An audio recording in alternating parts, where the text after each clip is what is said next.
성경 공부는 바이블 1타. 네, 여러분 안녕하세요. 바이블 1타 김윤기 목사입니다. 오늘은 욥기를 나눌 차례입니다. 한 가지 좀 양해를 구할 것은 제가 현재 목 상태가 썩 좋지는 않습니다. 그래서 여러분 양해하고 들어주셨으면 좋겠습니다. 욥기는 지혜 문학 카테고리에 들어갑니다. 지혜 문학이라고 하면 욥기, 시편, 잠언, 전도, 아가 이 5가지 성경을 지혜 문학이라고 부릅니다. 아무래도 그 안에 지혜에 관련된 얘기들이 많이 나오기 때문에 지혜 문학이라고 부르죠. 그리고 그 형태도 운문에 가깝습니다. 우리가 왜 산문, 운문이라고 말하는데 운문이라 하면 시적인 성격을 지닌다는 거죠. 욥기, 시편, 잠언, 전도, 아가 이 5가지 성경이 그렇습니다. 근데 이 성경이 사실 쉽게 이해되지는 않습니다. 스토리는 사건이 있고 또 뭐 반전도 일어나고 우리가 재미있게 읽어 나갈 수 있는데 욥기, 시편, 잠언, 전도, 아가는 꼭 그렇지는 않아가지고 오히려 어려울 수 있다는 것이죠. 그러나 여러분 바이블 1타를 잘 믿고 따라와 주시면 좋겠습니다. 욥기, 한글 성경 욥기, 영어 성경 욥, Job 이렇게 부를 수도 있고요. 그리고 히브리어에서는 이오브라고 부릅니다. 이오브. 자, 우리는 계속 OW1H로 보고 있죠. 한번 볼까요? 욥기. 이 욥기에 대한 제가 기본적인 이해를 돕기 위해 어근을 좀 찾아왔는데 원문에서는 아까 제가 읽은 것처럼 이오브라고 읽는데 2가지의 뿌리를 갖고 있다고 합니다. 2가지의 단어의 뿌리. 돌아오다는 뜻의 아람어 아바에서 파생된 것으로 볼 경우 회개하는 자라는 의미를 이 욥기가 가집니다. 회개하는 자. 그래서 욥이 나중에 보면 하나님이 출현하시고 내가 귀로만 하나님을 들었다가 이제 눈으로 봅니다. 굉장히 중요한 구절인데 그렇게 보면 회개하는 자라고 볼 수 있다. 근데 미워하다는 뜻의 히브리어 아에브에서 만약에 이오브가 온 것으로 본다면 박해받는 자라는 의미로 해석할 수 있다고 합니다. 둘 다 어느 정도 일리 있죠? 하나는 회개하는 자, 하나는 박해받는 자. 박해는 아무래도 욥기 초반부와 관련이 깊을 거고 회개하는 자는 욥기 후반부와 관련이 깊겠네요. 그 욥의 어원에서도 우리는 이 욥기의 전반적인 내용을 살필 수 있습니다. 아무튼 자, 누가 기록했고 누구를 대상으로 썼을까? 누가 기록했을까요? 욥기 저자가 굉장히 다양하게 알려져 있습니다. 우선 저자의 이름을 따지 않았을까? 욥. 유대 전승에 따르면 이 탈무드 모세일 가능성도 있다. 그리고 욥기 28장을 보면요. 잠언 8장과 굉장히 유사합니다. 그래서 솔로몬이 짓지 않았을까? 잠언의 저자로 알려진 솔로몬. 그리고 예레미야. 왜냐하면 이 문체의 흐름이 예레미야서와 많이 닮아 있다고 예레미야가 아닐까? 그리고 어떤 사람은 시편 88편에 해만이라는 고라자손의 그 분위기하고 비슷하다. 그래서 해만이라고 보기도 합니다. 그러면 여러분 보십시오.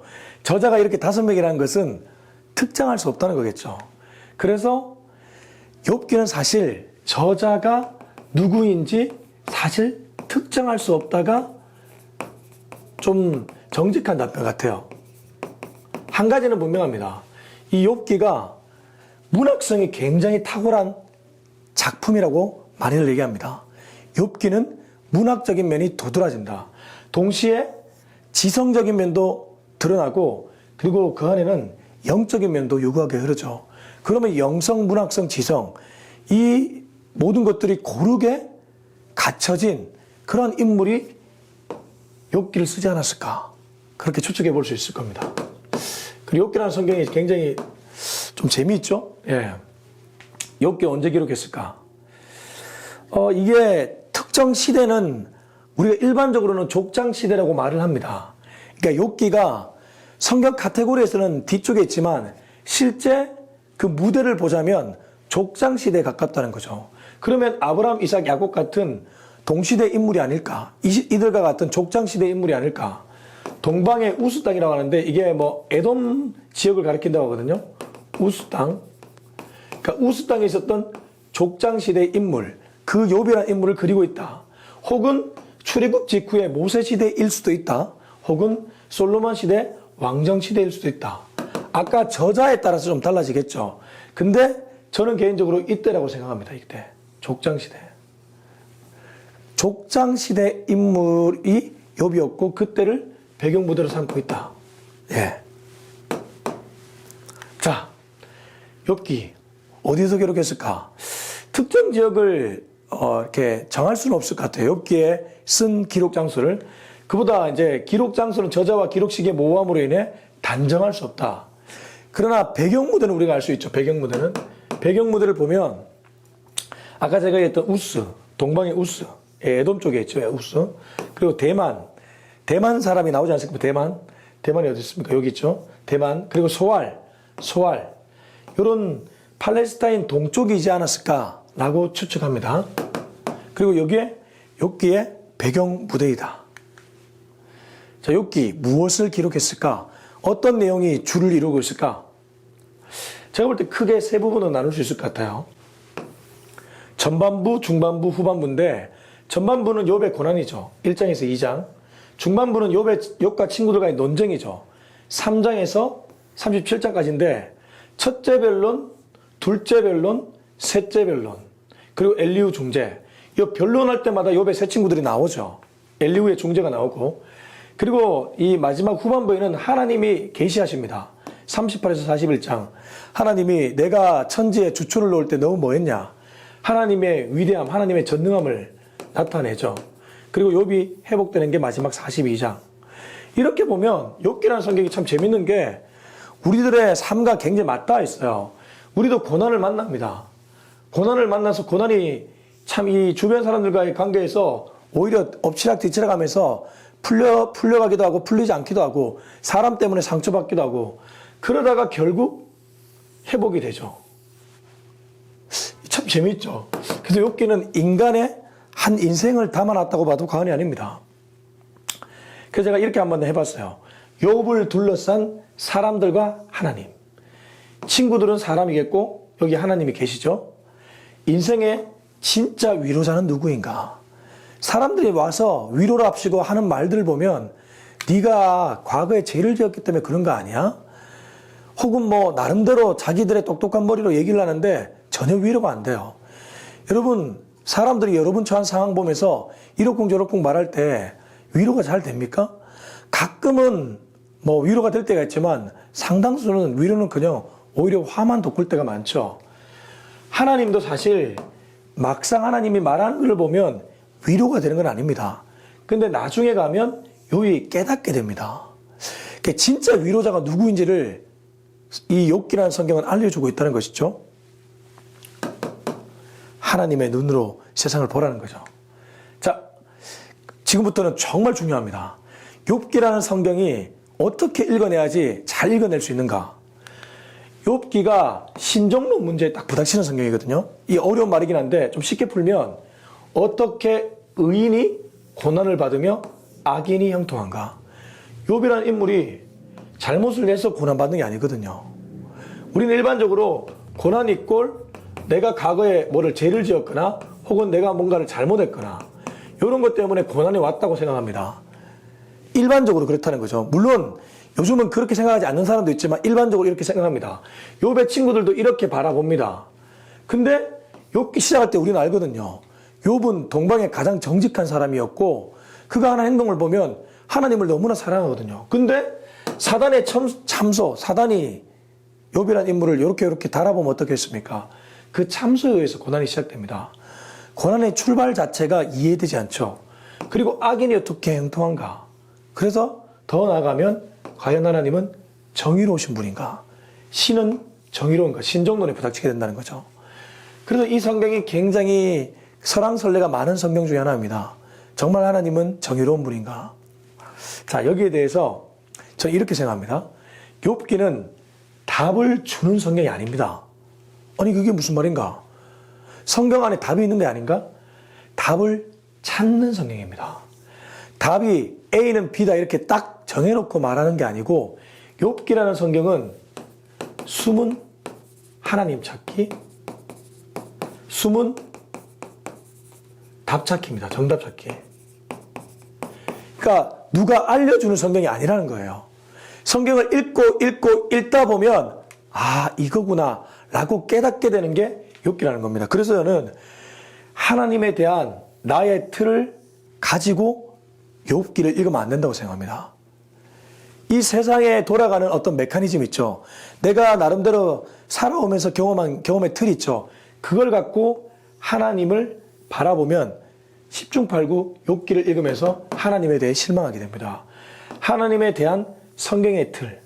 그러니까 성경 자체가 하나님에 대해서 뭐라고 얘기하는가? 여러분 이런 게 있습니다. 내가 성경을 해석하는가? 성경이 나를 해석하는가? 이거 굉장히 중요한 질문입니다. 욥기가 그러한 테스트를 하기에 아주 좋은 성경입니다. 욥이 아무 이유 없이 고난받습니다. 심지어 사탄에게 하나님이 허락해 주죠. 그래서 하나님이 이해되지 않습니다. 근데 사실 그게 하늘에서 이루어진 일이거든요.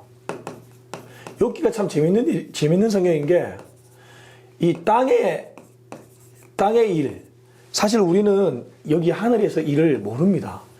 욥은 고난을 받지만 욥 고난, 우리는 욥기를 읽으니까 이 하늘에서 일어난 일, 하나님과 사탄과의 그런 대화를 알고 보지만 욥 입장에서는 그걸 모르고 자기의 인생을 살아가죠.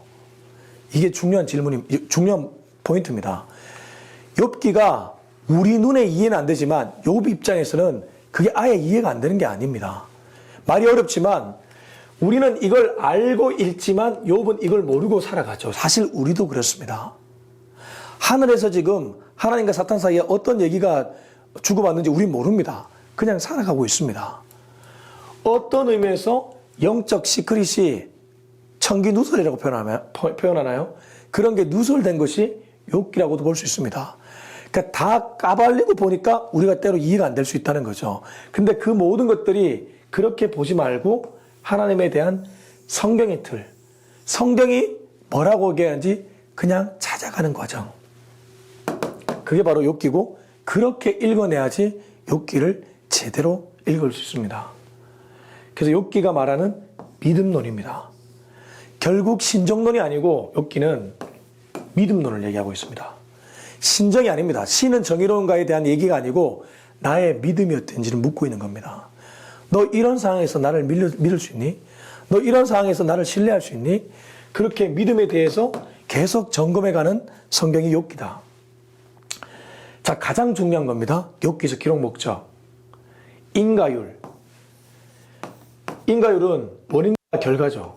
원인이 있으니까 결과가 있다. 이 친구들의 얘기고 일반적인 얘기죠. 욥의 고난을 보면서 친구들이 네가 과거에 어떤 잘못을 했기 때문에 이렇게 되는 거야. 용서를 구해야 돼. 회개해야 돼. 지금도 그런 사람 많이 있습니다. 근데 인과율이 아니고 섭리율로 살아가는 방법에 대해서 욥기는 얘기해 주고 있습니다. 섭리율은 뭡니까? 하나님이 이끄는 거죠. 이 고난이라는 거 그냥 하나님이 줄 수 있습니다. 내가 뭘 잘못해서가 아니라 하나님이 나에게 고난을 주실 수 있다는 거예요.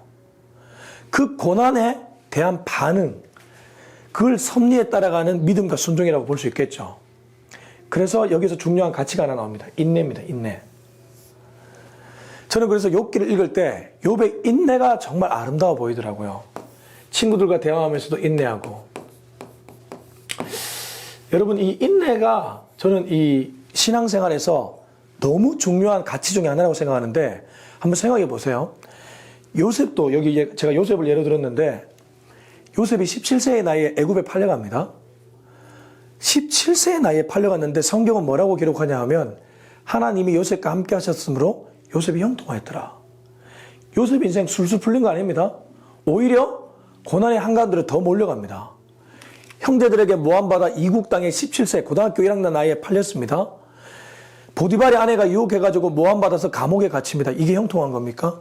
근데 성경은 하나님이 요셉과 함께 하셨기 때문에 그가 형통했다고 표현합니다. 그러면 여기서 요셉의 형통은 뭡니까? 저는 이걸 이렇게 읽습니다. 요셉이 굉장히 분노할 수 있습니다. 분노하다가 누군가를 죽이거나 살인, 아니면 자기를 죽일 수 있습니다. 자살. 근데 그렇게 했다는 기록이 없죠. 요셉이 인내했습니다. 그러니까 저는 이걸 형통으로 읽어낸다는 거예요. 하나님이 요셉과 함께 했기 때문에 인간적인 감정, 복받치는 감정, 억울한 감정, 분노의 감정 이런 거를 다 쏟아내지 않고 참고 인내하고 인내하고 인내하도록 만든 것이 하나님의 함께하심. 그게 바로 요셉의 형통이었다는 거예요. 그리고 그게 욥기에도 그대로 나옵니다. 욥의 인내. 친구들 말하는 거 말은 쉽죠. 근데 욥이 그 과정을 다 거치죠. 그래서 저는 우리가 이 정말 조심해야 될 것 중에 하나가 정답을 빨리 주려는 것을 조심해야 됩니다. 제가 그 학부 때 인문학을 좀 공부했거든요. 인문학을 공부하고 신학을 보니까 신학은 정답을 얘기할 때가 많습니다. 신학은 신에 대한 공부니까. 근데 인문학은 정답을 말하는 게 아니고 인간의 여러 가지 모양과 색깔을 그냥 알아갑니다. 정답을 찾는 과정입니다, 이거는. 근데 욥기는 요 사이에 있다는 거예요, 욥기가. 요 사이에. 답을 빨리 구하려고 하면 실패합니다. 답을 빨리 구하는 게 아니고 답을 찾아가면서, 더듬어 찾아가면서 점점 내가 변화되어 가고 인내해 가고 성숙해 가고 믿음을 배워가는 것이죠.